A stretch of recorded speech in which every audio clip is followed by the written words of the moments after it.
Hi, my name is Sarah Segi, and I am here with my group members to talk to you today about the topic of abundance being our future. Peter Diamandis in his TED Talk clearly voiced his opinions and optimistic persona, and his optimistic view of a future where technologically advanced creations could possibly save us from an inescapable demise. This view is mutually shared among many young scientists and entrepreneurs, and if everyone was to collaborate, great things could be achieved. So, nuclear power is an alternative to modern forms of energy production. As a plus, nuclear power offers a form of energy that is much cleaner in terms of emissions, mainly CO2, into the atmosphere. Nuclear power also comes with lower operating costs due to the inexpensive uranium and the lower costs of running the plants. Um, the energy is predicted to be available for 70 to 80 years, and it's a good alternative to traditional fossil fuel combustion. Although Paul Gilding in the TED Talk, The Earth is Full, says our economy-driven society puts its needs before those of the environment, certain aspects of this may be untrue. There are many people today who are savers and not interested in wasteful consumption. One way of accomplishing this is by becoming more efficient. Carol Edward Buchwald suggests that we need to change our ways. When looking at these technological advances we are making, it can suggest that we are heading in the right direction. Two examples where benefits are experienced by both individuals economically and the environment are automobiles are becoming increasingly fuel efficient, and higher quality solar panels are able to harness more energy.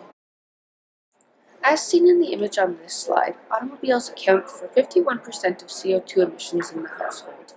Now, about 16 years later for the Ford Focus, it now does 26 miles per gallon in the city and 28 on the highway, which is a 17% increase in overall efficiency.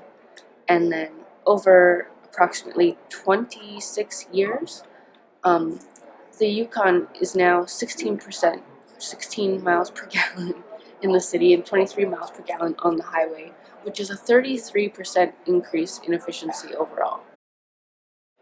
So we've come a long way with the development of solar panels as well.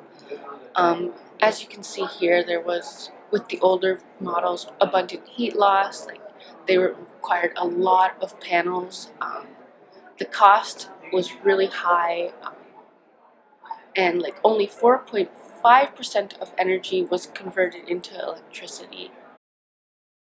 So new solar panels are a lot better. They're self-installable. You can get them at Canadian Tire, and 23.5% of the solar energy collected is converted into electricity. According to the cost of solar, the savings for a person living off solar energy after 20 years was $20,080, and the cost of solar energy is 20% of what it was only 8 years ago in 2008. With our growing economy comes growing energy demands.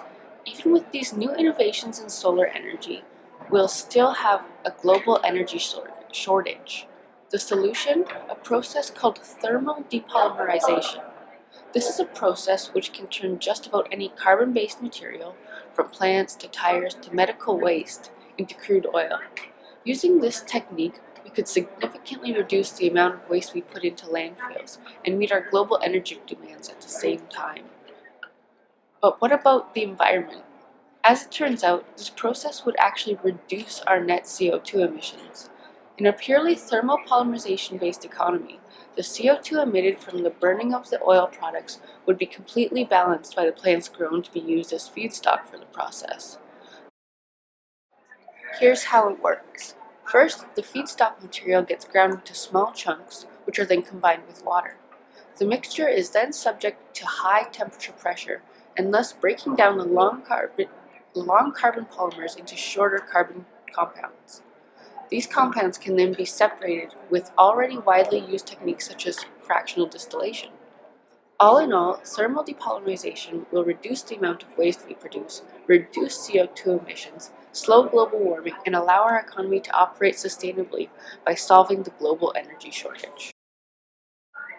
But what about the so-called water crisis? Only 2.5% of the Earth's water is drinkable, the rest being salt water. And that drinkable water is mostly trapped in the polar ice caps and underground in aquifers unreachable to us. So, facing a global crisis of not having enough drinkable water, what can we do?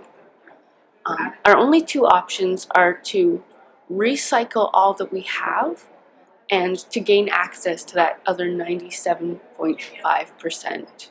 And there are some ways we can do that. The slingshot is prolific 21st century inventor Dean Kamen's solution to the problem of water scarcity. It is being implemented in developing countries with the help of Coca-Cola. The slingshot builds on much older technology of vapor compression distillation. Mainly used by pharmaceutical companies, VCD removes impurities by heating and boiling impure water, thus killing bacteria and viruses and leaving contaminants behind, then allowing the water vapor to condense and collect while venting out other evaporated impurities. What Kamen and his company, Deka R&D, have done is made this technology smaller, cheaper, and easier to operate. The slingshot is smaller than anything used in a factory or on the ISS and can produce up to 1,000 liters of water in a day on only a kilowatt of power, less than that of a household kettle. When facing the impending water crisis, the slingshot looks like a saving grace, as it is already to those without access to clean water. It's not really a stretch of the imagination to imagine every home in the US being outfitted with a slingshot system, or cities connecting their water supplies to impure aquifers and using the slingshot technology to make the water potable. No doubt that until the water crisis comes to a head and people realize what dire straits they're in, the slingshot will go mostly unnoticed. But once people realize that they need water to live, and companies realize they could make a buck off of it in the developed world, the slingshot will take off quickly. Until then, it's really nice to know that we've got something on the back burner for when we run out of water. In conclusion, Paul Gilding said the Earth is full. He said that in 50 years, there has been no change or progression towards a more sustainable future.